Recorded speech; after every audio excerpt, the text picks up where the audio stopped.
Since 2015, Jared Stillman has rocked Nashville sports. That team freaking stinks. And now he's back. The takes are hotter than ever. I mean, let's be honest, he just can't coach. Welcome to Stillman and Company.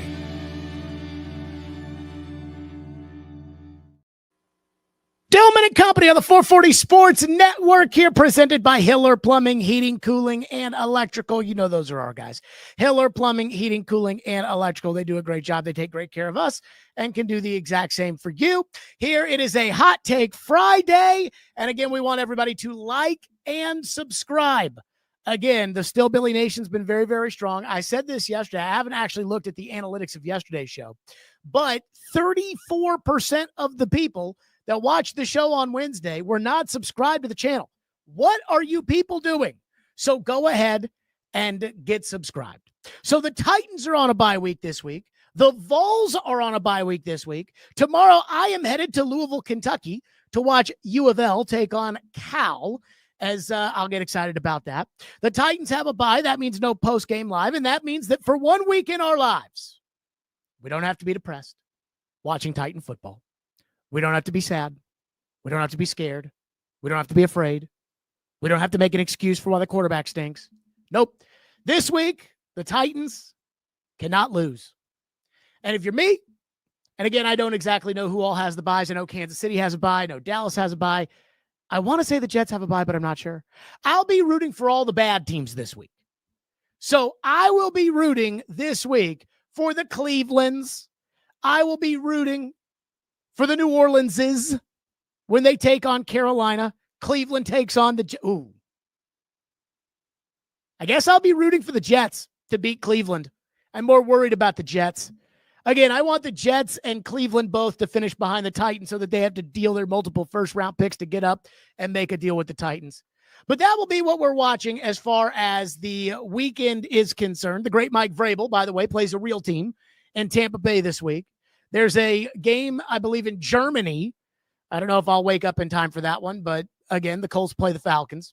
But I want to get to the latest as far as the Titans coaching search is concerned. The Los Jared Sportsbook and Casino, the odds are back for the next Titans coach. And we have seen some big shifts and some new names starting to enter into the board, including one that I think a lot of you people out there are going to hate. Now, the biggest reason for the shift in odds and the new names coming aboard is because of what Mike Borgonzi said on Wednesday at his press conference when asked about the new coach. He said he didn't want to get into it, but did want to point this out as far as the next Titans coach is concerned. You know, one of the things that me and Chad have talked about, too, is, the GM and the head coach work together every day. So I think it's imperative that we make this decision, who's the best leader of this organization coming forward. I know I don't want to touch on the head coaching topic, but I do want to mention this, though. But, me and Chad have had conversations, and it's important that, it's a fit, not only fit for the organization. We want a leader here. I don't care if it's defense, offense, that they have a working relationship with the GM, myself. We'll come together. We'll make the best decision for them. Okay. Chad and I have talked about it. And we want a head coach who's got a working relationship with the general manager. That's me. So I heard that. I think a lot of people heard it doesn't matter if it's offense or defense. And they were like, let's talk defensive coaches. They may be on the list. They may be. And that is newsworthy. But for me, Mike Borgonzi saying, we're going to hire a coach who has a working relationship with me is a big deal. And that has changed the odds and added some names and added some people who I think need to be on the list. And so, of course, when it comes to Mike Borgonzi and we think about working relationship, we think about Kansas City. And that's why the favorite on the Los Jared big board odds, and has been the favorite the entire time, remains Matt Nagy. Because how could it not be Matt Nagy? Matt Nagy has been a head coach before. He has been an NFL head coach of the year before. He's been to the playoffs twice in 4 years as a head coach. He's Andy Reid's right-hand man in Kansas City. He was instrumental, reportedly, in the drafting and development of Patrick Mahomes. So if you really believe that Cam Ward is the next Mahomes, which I think Mike Borgonzi believes, then that would be the obvious one. So he remains the favorite, in my opinion. But then I think we had to think of other Kansas City options. And immediately, as soon as I heard that, and I heard, it doesn't matter if it's offense, defense, but we want a great leader. I thought, okay, Dave Toub, the special teams coach, Steve Spagnuolo, the defensive coordinator, maybe we should be talking about them. But at the same time, Dave Toub is 63 years old. And by my research, Dave Toub has not interviewed for a job, a head coaching job, since he interviewed for the Chargers job after Mike McCoy got fired in 2017. That was 8 years ago. But 63 years old is not too old to be a head coach in the NFL. And then there's Steve Spagnuolo, the defensive guru for the Kansas City Chiefs. Spagnuolo is 65 years old. He's got head coaching experience, albeit very bad. Spags was the head coach of the St. Louis Rams from 2009 to 2011 before they brought in the great Jeff Fisher. And they were awful under Steve Spagnuolo. They were 10-38. Spags was also the interim head coach for the Giants at the end of the Ben McAdoo era, and he went 1-3 for whatever that's worth. But again, I have a hard time overlooking Mike Borgonzi's comments about how the head coach has to have a good relationship with the general manager. And I have a hard time not thinking that that means that the head coach should already have a good relationship with the general manager. So again, Mike Borgonzi's history in the NFL is rather limited to one organization. So I did a dive on Chiefs assistant coaches between 2012 and 2024. And I'm like, how many coaches could realistically be a head coach in the NFL tomorrow? Matt House is a senior defensive assistant. He used to be the defensive coordinator at Kentucky and LSU. And Matt House might be a great coach. I have no idea. But Matt House is not going to be an NFL head coach. So who, when Borgonzi was with the Chiefs, 2012 to 2024, who would have a head coaching resume? Or at least you could make the case that this guy could be head coach. And I went through the list. Brad Childress, he's a former NFL head coach, but he's kind of too old. Kind of feels like he's out of the game. David Culley was on the staff in Kansas City. David Culley got the one and done with the Ravens or with the Texans after he was a Ravens assistant. Kind of feels like David Culley's a little too old and he's yesterday's news. So he's out too. Then there's Matt Nagy, current offensive coordinator. Dave Toub, current special teams coach. Steve Spagnuolo, current DC. Might be a little too old. There's Eric Bieniemy. And a lot of people have talked about Eric Bieniemy over the years. And the rumors and the word on the street when it comes to Bieniemy is that people that are around him just don't believe in him. They just don't think he's head coaching material. And I was told a story that when Cincinnati hired Zach Taylor, they all but had decided they were going to hire Eric Bieniemy. And Cincinnati was ready to go ahead and make Eric Bieniemy the coach. And they sat down and they interviewed Eric Bieniemy. And supposedly that Cincinnati interview was horrendous. I mean, just awful. And so Cincinnati said, well, can we hire this guy? I mean, he just had a horrible interview. And apparently Zach Taylor completely knocked his interview out of the park. So they're like, well, this guy knocked his interview out of the park. This guy was terrible. So we're going to have to go with the guy that interviewed better. And with Bieniemy, it's like he had to go to Washington because he hadn't called plays. That doesn't make any sense. Coaches get jobs all the time when they haven't called plays. And I don't even know where Bieniemy is now. I think he's somewhere. I have no idea. But again, it kind of felt like word on the street was when he left Kansas City, it was more Kansas City thinks it's time for you to go than it was Eric Bieniemy saying, I've got to go prove myself in Washington. So I guess you could say Eric Bieniemy has a resume, because if the Titans interviewed Eric Bieniemy for the head coaching job, it wouldn't be like they interviewed who? It wouldn't be like they interviewed Jared Stillman for the head coaching job. but doesn't seem like the current running backs coach of the Chicago Bears, which is what Bieniemy is, doesn't feel like he's really head coaching material anymore. Then there are two other names that I think we need to keep an eye on. And I'm not sure if I've seen these names on a lot of lists or seen these names discussed. And they certainly, up until now, have not been on the Las Jared Sportsbook and Casino big board odds. One of them is Mike Kafka. Mike Kafka is the former Northwestern quarterback who is the Giants' offensive coordinator.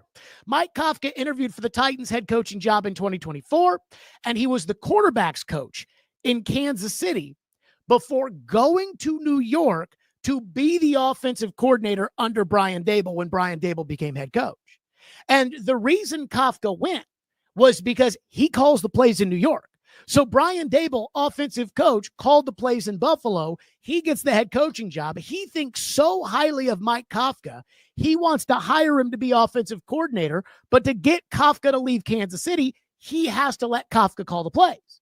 Kafka was a very, very popular assistant coach. And again, he is interviewed for head coaching jobs. He hasn't gotten any of them. And the Giants offense does stink, although Jackson Dart is night and day better than Cam Ward is right now. But we have to remember, if Mike Borgonzi knows Mike Kafka, and he knows Mike Kafka is a good coach, he can overlook whatever the Giants are doing. I mean, Mike Vrabel was the defensive coordinator in Houston, where I think they were 32nd in the league. And it's like, doesn't matter. Vrabel, great leader of men, great coach. You will see. You should. And so if Mike Borgonzi loves Mike Kafka, then I could see the Titans hiring Mike Kafka, saying, look at what he did with Jackson Dart. Look at what he did that first year with Daniel Jones when he had Daniel Jones and Saquon Barkley. I know this guy. I know he's a great leader. I know he's a great quarterback developer. Trust me, I know this guy. This guy's a great coach. And after the initial, we hired the Giants offensive coordinator, Titan fans would get in line because that's what Titan fans always do. And then the last name on the list, when I did my research into the Chiefs, and I said, okay, who has a head coaching resume that's crossed paths with Mike Borgonzi and, again, could, in theory, be a head coach? This is the mystery candidate, Doug Peterson. Doug Peterson, the former Philadelphia head coach that won a Super Bowl, the former Jacksonville head coach. And there's a couple of things here with Doug Peterson. First off, he was the Chiefs offensive coordinator from 2013 to 2015. Doug Peterson was the first Andy Reid right-hand man. He was Andy's right-hand man in Philadelphia, and he was Andy's right-hand man at the beginning in Kansas City. And the only reason he didn't stay Andy's right-hand man is because Jeffrey Lurie, after realizing that Chip Kelly was a mistake, reinstated Howie Roseman as the general manager, and they wanted a head coach they trusted, and that was Andy's right-hand man because Andy had been there for so long. So they hired Doug Peterson. We all know Doug Peterson went to Philadelphia. We all know Doug Peterson won a Super Bowl with Nick Foles, and then we all know he went to Jacksonville, won the division the last game of the year against the Titans, and then they completely fell apart. But he was Andy's right-hand man. And it's like I've always said, when it comes to the picking of a coordinator, you hire Kirby Smart because you can't hire Nick Saban. Now, sometimes it's Kirby, sometimes it's Jeremy Pruitt.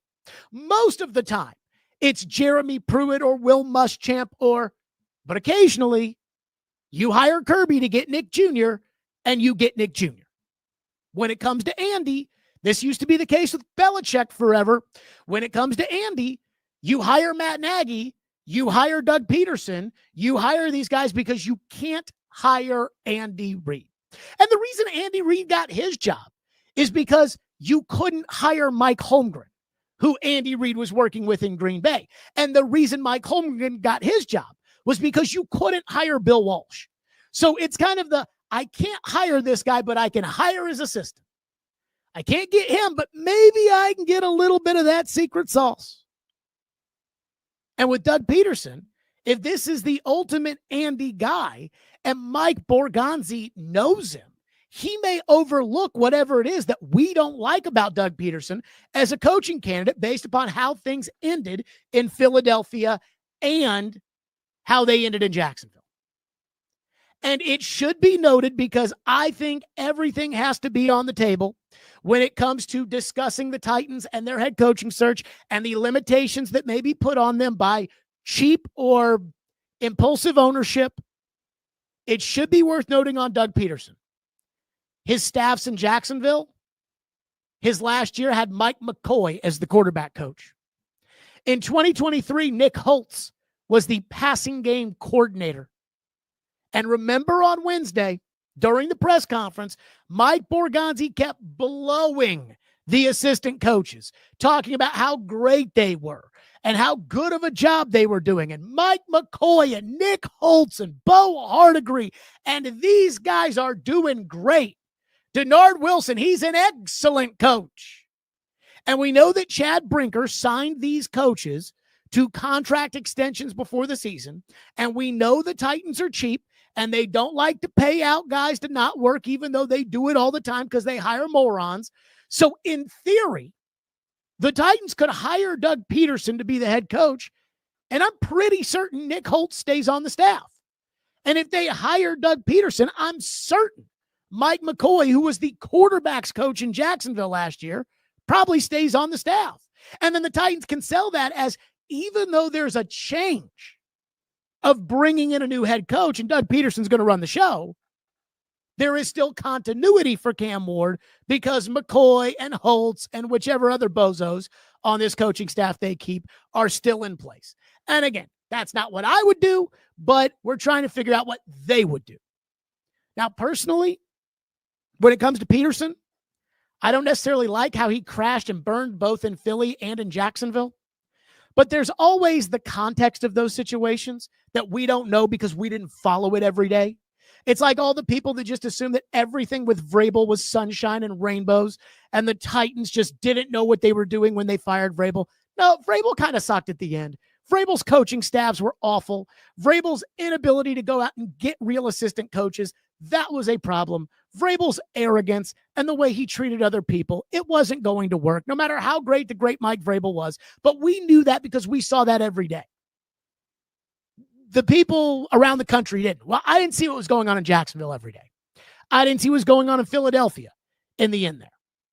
So while you guys are putting your list together and you're talking about Robert Saleh, who might be the head coach of the Titans, I don't know, but he has zero connection to the Titans in any capacity. Or Joe Brady, who's my age. And again, zero connection to Mike Borgonzi, zero connection to Chad Brinker. I think we have to keep in mind what Mike Borgonzi said about wanting to make sure that the head coach and the general manager have a great working relationship, because that makes me think that he wants to hire somebody he already has a working relationship with. So I think we have to throw up names like Mike Kafka and Doug Peterson after the GM told us that's what he's looking for. Now, let me just state this before I throw the big board up there. I don't think the general manager and the head coach have to have a great relationship. I don't think they have to be best buddies in order for it to work. I think they need to have a working relationship with boundaries. As in, the head coach has to know, I'm not the general manager, and I'm not going into the owner's office and throwing the general manager under the bus. And the general manager has to know, I'm in charge of the head coach, but I have to manage the football team, and that includes the head coach at the same time. Because there will always be tension between a head coach and a general manager, because they're not going to agree on everything all the time. And I don't know if Mike Borgonzi's realized this yet, but Floyd told me the real job of the general manager is to protect the team from the coach. And he told me that when Bill O'Brien traded all those picks to get Laramie Tunsil. And he's like, yeah, that's the job of the GM to say, whoa, we're not doing that now. Like, hold up now. We're not giving away all of our picks for a left tackle. Oh, but Mr. GM, we need it. Yeah, I know. And I talked to another former general manager who told me that when he was talking about his tenure years ago, he was like, one of my biggest issues was I tried to work with the coach too much. I tried to kind of acquiesce. Well, the coach wanted to do this. He goes, if I was a general manager today, I think I would just tell the coach, you coach the fucking players I give you. That's what you do. And so Mike Borgonzi and Chad Brinker think, good working relationship and kumbaya and everything else. Again, the job of the general manager is to protect the team from the coach, so that when the coach comes up to you and says, I think my daddy, Bill Callahan, can coach Nicholas Petit-Frere, a.k.a. PT, when he thinks he can coach him up, the general manager says, we're not doing it. That's the job of the general manager. So now for the new Las Jared Casino Sportsbook odds for the 2026 Titans head coach. Again, as I said, top of the board, Matt Nagy. It just makes the most sense. He right now is a head coaching candidate. He's the offensive coordinator in Kansas City. That is going to make you a head coaching candidate. He was decent in Chicago and won with Mitch Trubisky. And so, again, we know the Kansas City connection and the quarterback and blah, blah, blah. Nagy's number one. Mike McCarthy stays number 2 plus 300. I think that, again, McCarthy's got a resume. McCarthy's got the relationship with Brinker. And I think that Borgonzi could learn enough about McCarthy, especially right now, because McCarthy doesn't have a job. So McCarthy's number 2. Arthur Smith is number 3, but his odds are dropping. He was very close in the original release of the board with Matt Nagy and with Mike McCarthy. He's down to plus 450 because I just feel like, again, even though there's a connection between the Titans and Arthur, I'm not convinced that there is a connection between Arthur and Borgonzi, and Borgonzi made it sound like it's going to be a guy who's got a connection with Borgonzi. Mike Kafka has entered the race at plus 500. So again, he's kind of right there with Arthur, who's plus 450.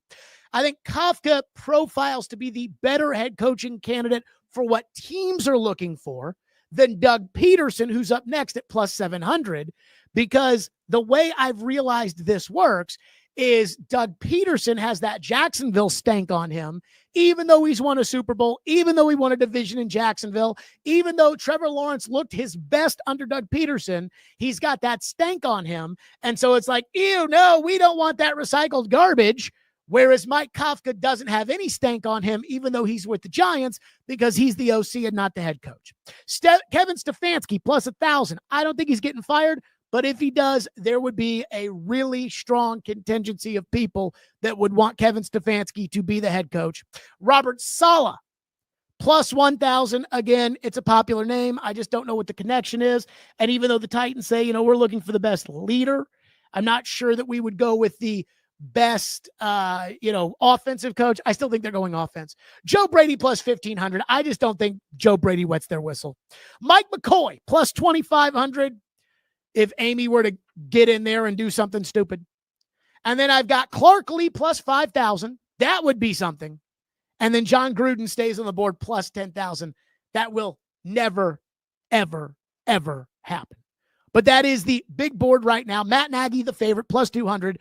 Mike McCarthy right behind him, plus 300. Throw in Mike Kafka, plus 500. Throw in Doug Peterson, plus 700, based off of the comments from Mike Borgonzi about wanting to hire a coach who's got a working relationship with him. So, with that, that's the first look when it comes to the latest coaching odds on the Las Jared Sportsbook and Casino. Now, let's talk about Hiller Plumbing, Heating, Cooling, and Electrical. I love Hiller. They take great care of my home. They can do the exact same for you. Hiller Plumbing, Heating, Cooling, Electrical, been in business since 1990. They are family-owned and operated with 100% satisfaction. Of happy you'll be or the service is free. If a customer is not pleased with the work performed, Hiller will make it right. And I know this because I use Hiller at my home. You can learn more by visiting happyhiller.com. I love them. Professional, experienced, trustworthy technicians that come into your home and leave it clean and better than they found it. Care. When it comes to Hiller Plumbing, Heating, Cooling, and Electrical, care is their core value, and they believe that when they care about others, everybody wins. They'll take care of the customer on every job, every time. They're proud supporters of the Preds, the Vols, and Vandy. That's Hiller. Call the Happy Face Truck today. Okay, so the local scribes have been coming out in droves this week when it comes to Mike Borgonzi and Chad Brinker's dynamic.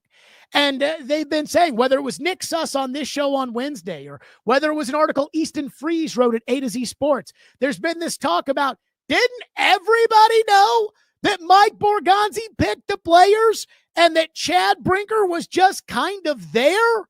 And I'm like, no. So this is Wednesday when I asked Mike Borgonzi about fans having faith in the operation, given the fact that we don't know what the fuck he or Chad Brinker do. A good question. And it's a fair question. And with Chad, I can go back to when we were in Kansas City. There was a few of us that were on that staff there that ended up being 2-14. I think that 2012 year. It was myself, Ryan Poles, Brant Tillis. Ryan Poles is GM now. It's Bears. I'm here. Brant Tillis is a VP of operations with the Carolina Panthers. So what I'm trying to say is that, like, even though there's, we were losing at the time, there's still really good people in the organization. I get the question. I do. And Chad is invaluable to me. Chad hired me, Amy hired me to really construct the roster. That's what they hired me for. And they empowered me to do that. And what Chad does is, he has knowledge in scouting. He's got knowledge in the salary cap, strategy. Chad is really smart. And Chad supports me with all the decisions that I make. And it's no different in every other organization. You could say the titles and who's above who. It's the same structure in every organization. You got the GM, you have your VP of strategy, cap, and then you get the head coach. And whatever title you want to give them, those are the three people that work together to make decisions. And there's no one person that, like, if he's got the 53, I'm going to go rogue and just make a pick. But they empowered me to make those decisions here, to draft players, to sign players, to construct the roster.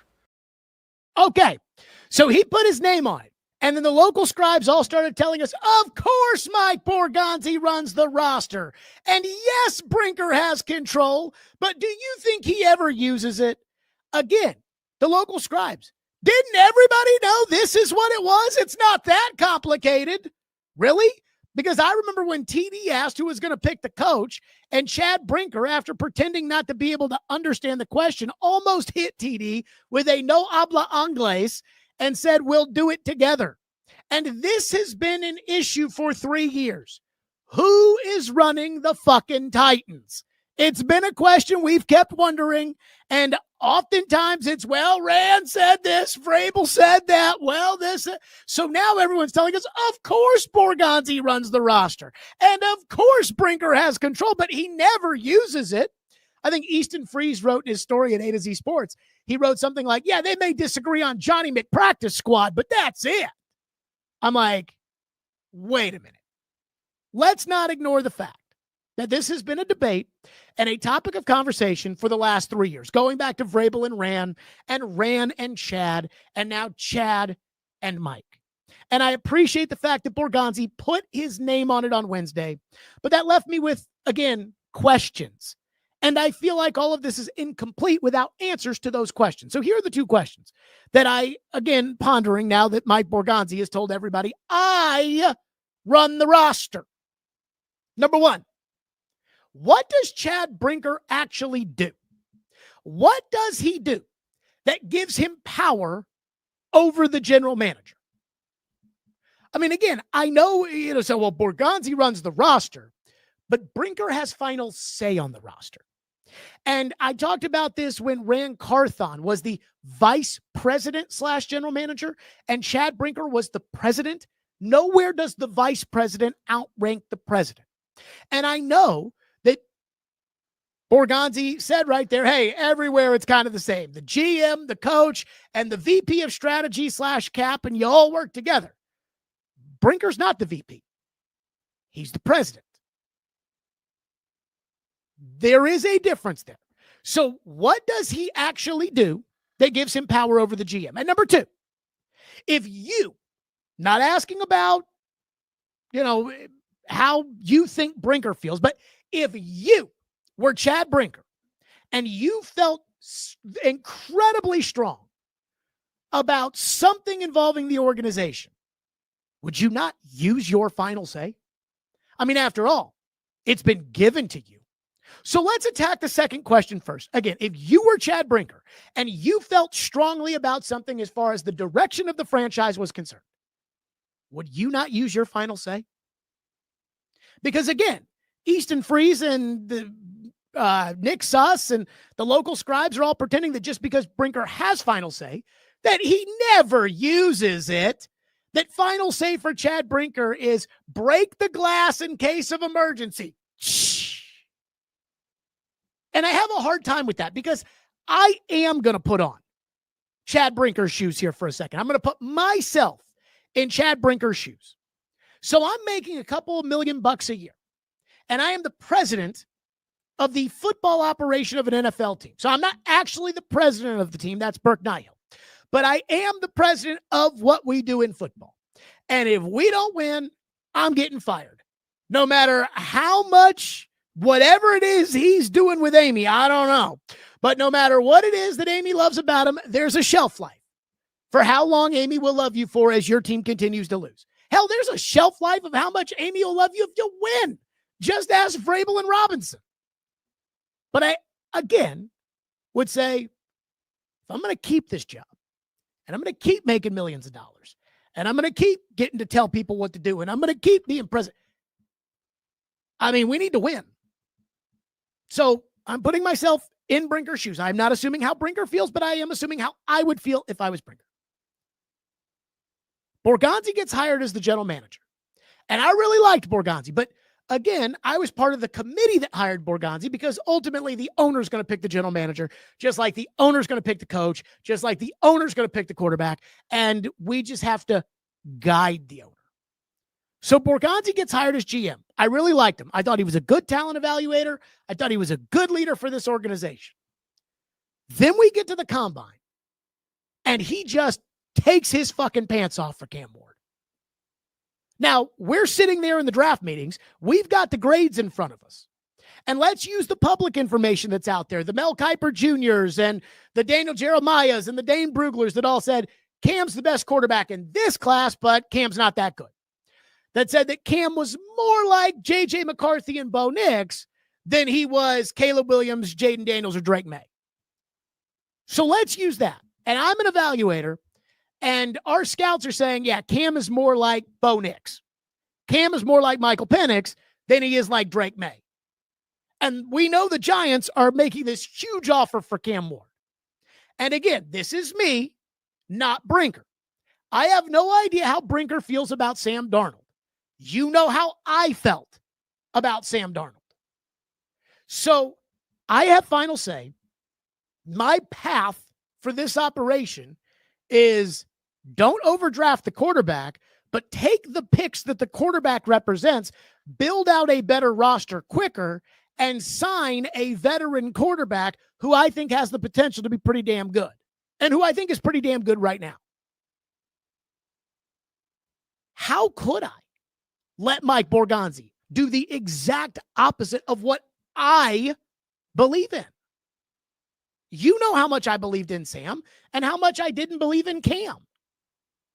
So now we're just supposed to assume that Chad Brinker is going to resist that urge when it comes to major franchise-altering decisions. And I have a hard time with that because I don't think I could do that. And yeah, it would be working together where Borgonzi knows, like, yeah, hey, Jared really likes Sam Darnold. He really believes in Sam Darnold. He does not think that much of Cam. But again, if you're Mike Borgonzi, you have to say you hired me to be GM so that I can evaluate the players that give us the best chance to win. And so now you've got two guys that have a firm disagreement and somebody has to win out. Who's going to win out? The guy with final say. So you can tell me that the only arguments they get into are about Johnny McPractice Squad, but I just don't believe that. Because I don't think anybody in that position would just cede their power and say, you know what? I'm going to let this guy who is beneath me on the organizational flow chart, I'm going to let him make a decision that might get my ass fired. I just don't believe in that. I couldn't sit there and do it. This is my fucking career you're talking about here. Sit there and say, hey, I'm in charge here, but I did empower this guy, so let him fuck it up for me. No. So I have a hard time believing that, again, Brinker just sits there and twiddles his thumbs and says, whatever you want, Mike. And then that takes me to the second thing with Brinker. Do we know what he does? Like, what does he do? And Nick Suss on the show the other day kept talking about, he manages all the football-related things that aren't the roster and aren't the coach and aren't the... So, he manages the PR department? And he manages the field and equipment and turf. And why would that guy have final say over the actual general manager of the football team? In fact, running all of those things, whether it's equipment, the training staff, the coaching staff, that is the general part of general managering. And I know this because I worked with a general manager. I worked with a Titans general manager, the best Titans general manager. And I don't like putting words in Floyd's mouth, but I do feel like Ian would back this up. Like if he were here and I say, hey, Ian, don't you, Floyd would not be doing this working for Chad Brinker thing. He would not do it. So if you want to just say, hey, Borgonzi's in charge of the roster, Jared, well, I'm going to say I believe that. And I believe that Borgonzi picked Cam Ward. Fine. Because he put his name on it. He said, I picked the roster. Fine. Then you live and die by that. But I still don't get the ambiguity of why Chad Brinker is ahead of him in the pecking order. And if I vehemently disagreed with the decision that Mike Borgonzi was going to make and I was in Chad Brinker's position, I don't think I'd be able to hold back. These are our careers you're talking about here. Again, I like Star Trek. And on Star Trek, Captain Picard is ahead of Commander Riker. And if Captain Picard was sitting there on the bridge and he's got the authority over Commander Riker, and Commander Riker were to say, you know what? Let's fire the phasers here. And Captain Picard thinks this is going to get the Enterprise destroyed. You think Captain Picard sits there and says, well, I did make him number one, so I guess I've got to let him fire the phasers and get us all killed? Of course not. He's the captain. So Chad Brinker's the president. Chad Brinker's in charge. And now you're telling me, yes, Chad Brinker's the president. Yes, Chad Brinker's in charge. But no, Chad Brinker does not meddle into important decisions that affect the trajectory of the franchise. I just don't buy that. What? Explain to me how that makes sense.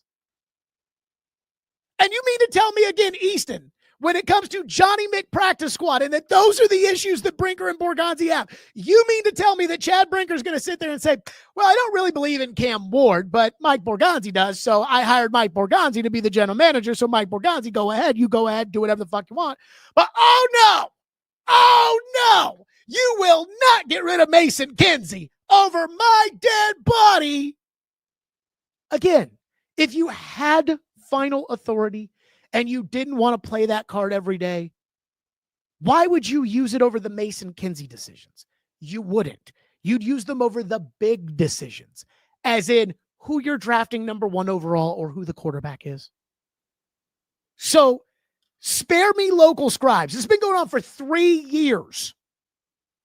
And the local guys, for the most part, have gotten it wrong a lot. Remember the Vrabel Rant Carthon thing and how they were best buddies and smacking each other on the ass, and then all of a sudden it fell apart. Now Rand's out there hosting a press conference on why they fired Mike Vrabel. Or remember when it was, no, Rand's in charge of Chad. And I'm like, but Chad's president. Rand's vice president, Chad's president. Chad's in charge. And then Rand gets fired and Chad gets put even more in charge. And now it's like, yeah, but he doesn't use his final say. Really? That doesn't make any sense to me. Or maybe Chad Brinker's just more hands off than I am. What do I know? So while we do talk about the ambiguity of the Titans and how they're run, and we all know that that comes from ownership, there is something I want to talk about that came out this week that I think was completely unfair to the Titans and unfair to Titans ownership. So the big game Sunday, the great Mike Vrabel is taking on the Tampa Bay Buccaneers. It's a noon kickoff, but they're getting the Jim Nantz and Tony Romo treatment on CBS. And I am truly fascinated to see how Drake May and the Patriots will play against a real team that is going to take them seriously, because outside of Buffalo, it's been a lot of Tennessee and Carolina and Cleveland. And so now you get to play somebody good. Tampa Bay's good, with a good coach, with a good quarterback, with Emeka Ibuka. So let's see. And I know Vrabel is a good coach, and I know that the Patriots have had that ridiculously easy schedule, but even I have been impressed with the job Vrabel's done and the development so far of Drake May at quarterback, who this time last year I was feeling a little sick to my stomach on because I thought that I looked like an idiot for saying I would have taken Drake May over Jaden Daniels. And now I feel a little bit better about that. But I don't want to talk about the Patriots. I don't want to talk about Vrabel. I want to talk about the rumors that started floating around Boston, made its way to this program, and later made their way to Rachel Nichols on Colin Cowherd's show. And now has been just plastered all over the internet.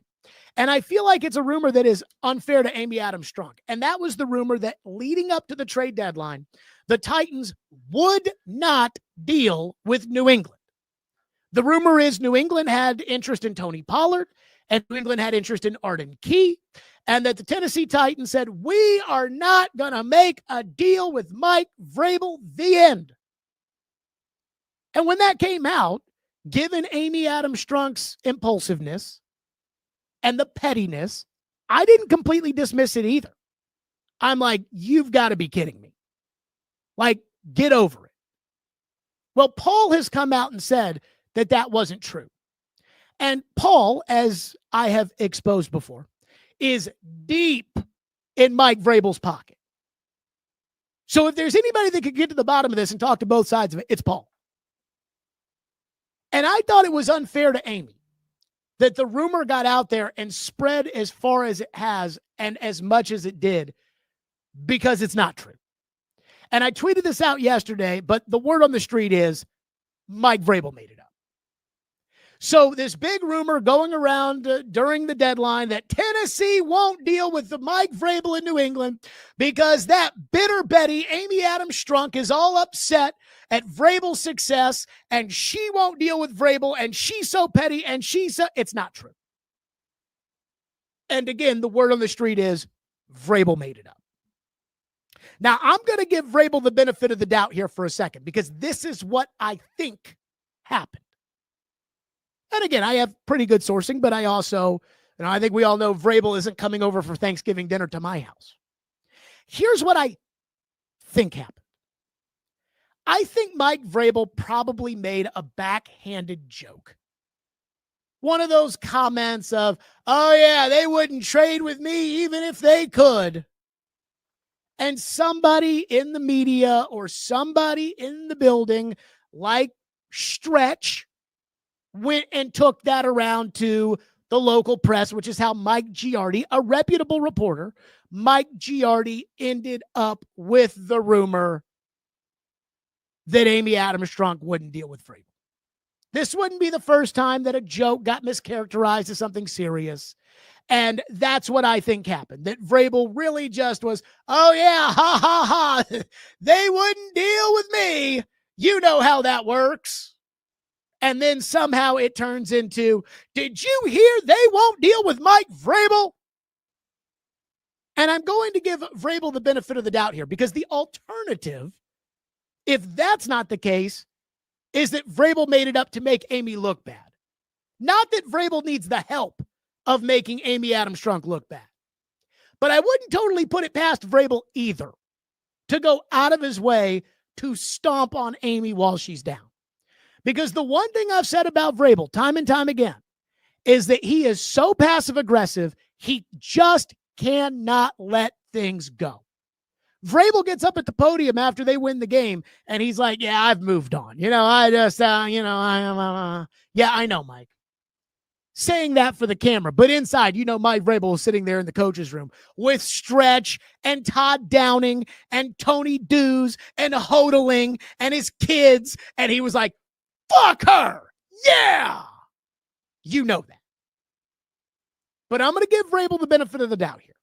And I'm going to say that Vrabel probably made a joke. And the joke probably ended up becoming, through a game of telephone, reality. And that was how it got out there that the Titans would not deal with the great Mike Vrabel. Because, again, the alternative is either it's true, which I've been told up and down it's not. And so is Paul. And again, Paul can talk to both sides of the equator here. Or Vrabel's going out of his way to make Amy look bad. Which, again, I wouldn't put past Vrabel. I would not rule it out. But I don't even think Vrabel is that petty that he's going to waste time making up absolute bullshit for no reason. So I'm going to think that this was a joke that got taken out of context that now makes Amy look bad. And I just think it's unfair. And that's the thing I've always talked about when it comes to me as a host and everything else. I know the players don't like me. I know the coaches don't like me. I know the players' families, the coaches' families, they're never going to like me. That's okay.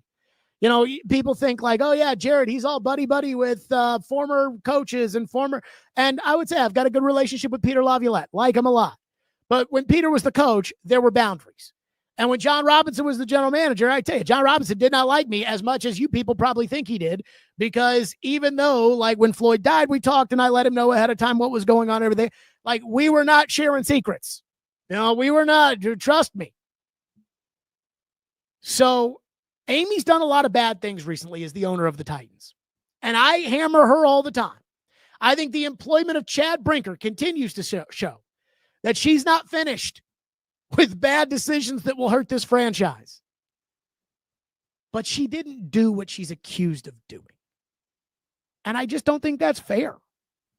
And again, I have said for years, I just believe in being fair. I'll be critical, and I won't feel bad about it. When people will say things like, these coaches have families. Yeah, well, these families don't have to worry about how they're going to pay for college because the coach is making millions of dollars. Life's a two-way street. You get to enjoy the privileges of living in the nice house and the private education and not having to worry for how your college is going to get paid for. Well, you got to deal with the fact that people gossip about your dad's employment. It was kind of hard for Lindsay last year because in August or July of last year, so 2024, we ran into the Callahans. We were staying at the same resort in the Bahamas, and we ran into the Callahans. And Lindsay just loved them. And I was talking to Brian, and he's like, oh, yeah, good to see you. Good luck on the season, that kind of stuff. But last year when things were going to shit, and we were criticizing Callahan and talking about the moves, and Lindsay would get all mad about it. She would talk about his fit, like, hey, I love his kids. I love him. He seems like a great guy. I'm like, I know, but this is the business. The one thing I've always said is you got to be fair. And that's what I believe in. I believe in being fair. And in this instance, I don't think it's fair to Amy that this bullshit rumor has blown up the way that it has and that it came from Mike Vrabel. So I wanted just to address that because I think it's unfair. And look, she does plenty wrong, but let's not dock her for things that she didn't do. Okay, want to get a quick Predators thought in here. I did watch some of the game last night. I did not watch a ton of it.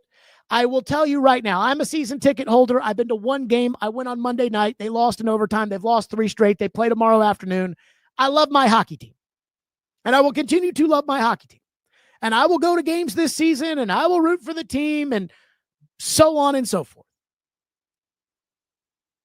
But it's just so obvious trying to watch this team. And that's the verb I'm going to use. Instead of I am watching this team, I'm going to say trying to watch this team. I guess trying would be the adverb. No, I think it's the verb. So when I'm trying to watch this team, they're just so dull and they're just so bad. And it's the same as last year where, hey, they try hard, but they're just not very good. And Ryan O'Reilly came out after the game last night and he called himself out. And I had a friend text me who said, this is the worst power play I've ever seen. And I was only kind of watching the game because I was also kind of watching Thursday Night Football last night, and the offensive output in the two games was just so freaking boring that I was just going back to see which one would bore me more. But I said, I went to the game on Monday night, and on Monday night, I looked down at the ice and I saw Steven Stamkos out there, and I was like, oh yeah, Steven Stamkos is on this team. I don't even notice him on the team anymore. It's time for Andrew Brunette to go. And I know that the Predators have a game tomorrow, and then I think they have another game in New York, and then they fly to Sweden and they play in the Global Series for a couple of games, and then they come back. And, somebody texted me yesterday and they said they're not going to fire him before the Global Series against Sweden. And again, you can do your semantics or what. I don't care. It's time for Andrew Brunette to go. It's time for them to move on. And at this point, there is no reason to keep him around anymore because it is painfully obvious that he cannot get this roster to play better than they are playing right now, which is 3-5-2 in their last 10 games. It is painfully obvious that there's not going to be some sort of big jump at any point in his coaching tenure, because while it is probably the roster's fault more than it is his fault, the Predators are somewhat committed to this roster. So what you do in the NHL is you fire the coach and you try somebody else in there. And then when somebody else tries and it doesn't work, then you blow up the roster. That's where we are. And for some reason, the Predators will not fire this coach. And I get it. He's a good coach. He was a good coach in Florida that year that they won the President's Trophy. He was a good coach when they had that big turnaround in February of 24 and they made it to the playoffs. And I thought, wow, they've got a really great coach. 2 years the guy's been a head coach and he's been a Jack Adams finalist. That's great. But I've watched the last 2 years and it feels like Barry Trotz has just stuck his head up his own ass and just said, la, la, la, la, la, I'm not listening. I know in my heart he's a good coach, la, la, la, la, la. And at some point it's like, Barry, you got to smell the fucking coffee, dude. He's got to go. And so, I mean, if you want to play nice and wait until after Sweden because they've already printed up the programs that they're going to say, I don't care. But you got to do it. There's no more room to debate this. It's over. He's got to go. It's as simple as that. It doesn't mean he's a bad coach. It doesn't mean he won't land somewhere else. It doesn't mean he can't coach somewhere else. He's got to go. And so, again, what's going to happen to this team, and this is something I feared. When I was on the radio, regardless of, the fact that our digital numbers are about 8 billion times better than the radio stations, I did wonder, when I'm not on the radio, how much of my audience am I going to lose? How much of the guy getting in the car after a day of work and just, boom, clicking the station and saying, hey, I don't want to have to, subscribe on Apple Podcasts. I don't want to have to pull it up on YouTube. I don't want to, even though it's very easy in 2025 to do those things. How many guys would just say, hey, I like Jared, but, whatever on the radio.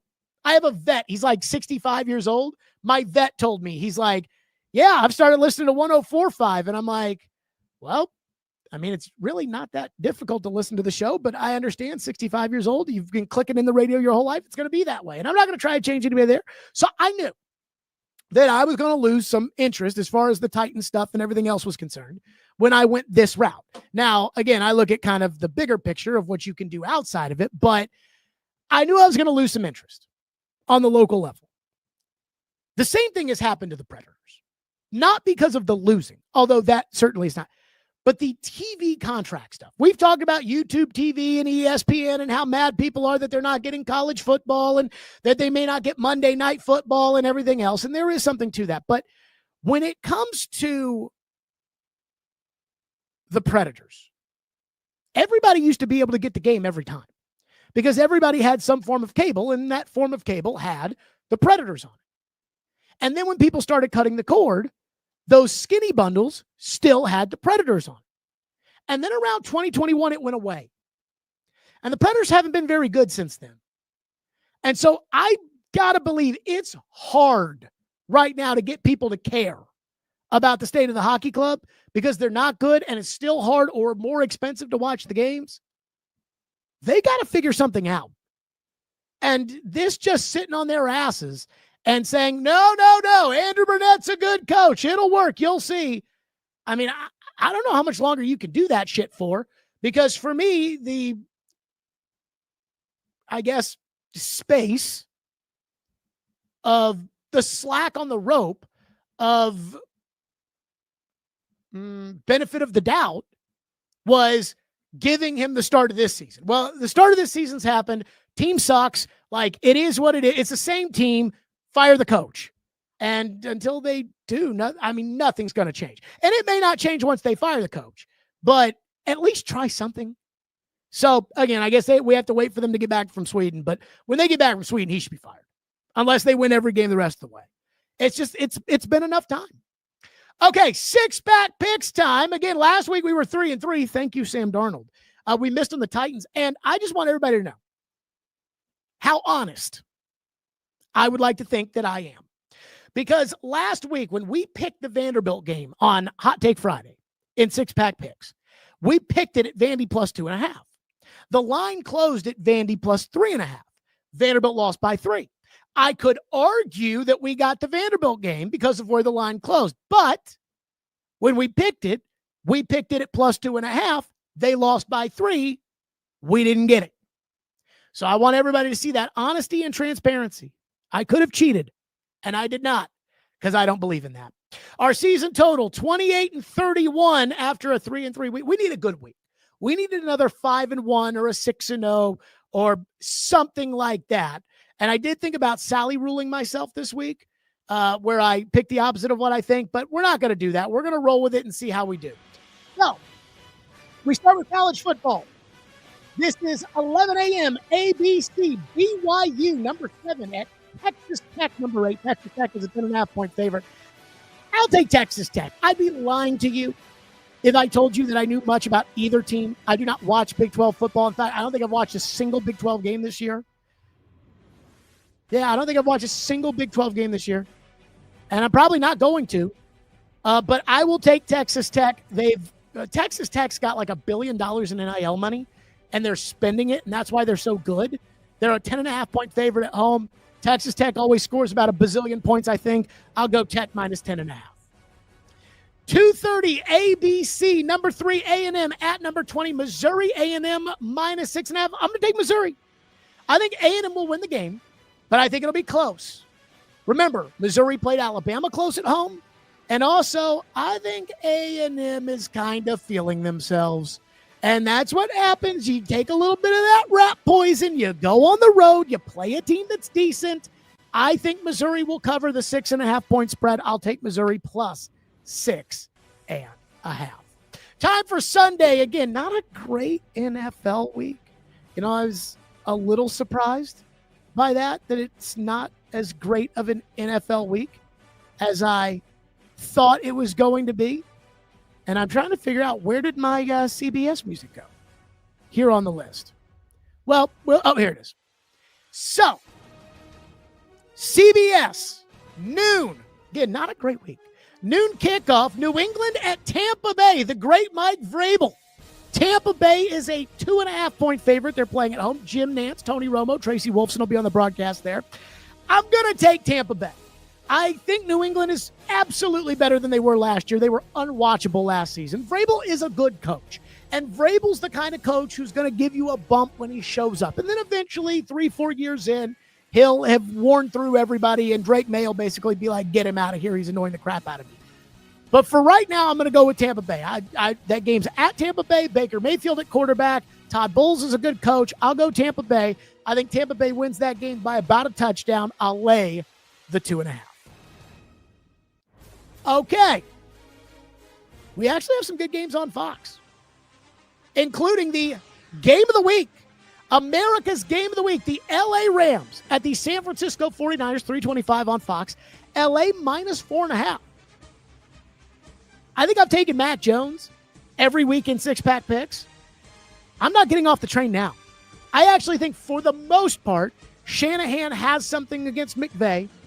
Mac Jones already went to L.A. and beat the Rams. I'm going Mac Jones again. I'll go San Francisco plus 4.5. If nothing else, I'll think it'll be close. I know San Francisco's dealing with injuries. Give me Mac Jones once again. 325 Fox, Detroit at Washington, an NFC title game rematch. And again, it's been flexed out of the top spot. Brady and them are going to San Francisco because Marcus Mariota is starting at quarterback against Detroit. Detroit's a 7.5-point favorite. I think Detroit wins by 10. I will lay the 7.5. Washington, I think, was a nice story last year. Their roster had some issues. Jaden Daniels has taken a step back and is now injured. I'm going to go with Detroit to win by 10. I'll lay the 7.5. And the game this week that a lot of us, if we can't watch it, there are going to be some problems. Philadelphia at Green Bay, Monday Night Football, 7:20. Green Bay is a 1.5-point favorite at home. I'll take Philly. And I'll tell you why. Because even though Philly's got issues with A.J. Brown and Philadelphia top to bottom is better team. There's something off that I don't like about Green Bay's football team where I'm like, they should be competing for a championship, but I don't think they are. Robbie Stanley would tell you that it's Matt LaFleur. Maybe it is. I don't know. I'll go Philadelphia. Philly wins outright. I'll take Philly plus 1.5. That's it for us, everybody. Have a great weekend. Enjoy the bye for the Titans. No postgame live on Sunday. We'll be back Monday at 2 o'clock. Like and subscribe. Tell your friends, Stillman and Company. Have a great weekend, and we'll see you Monday.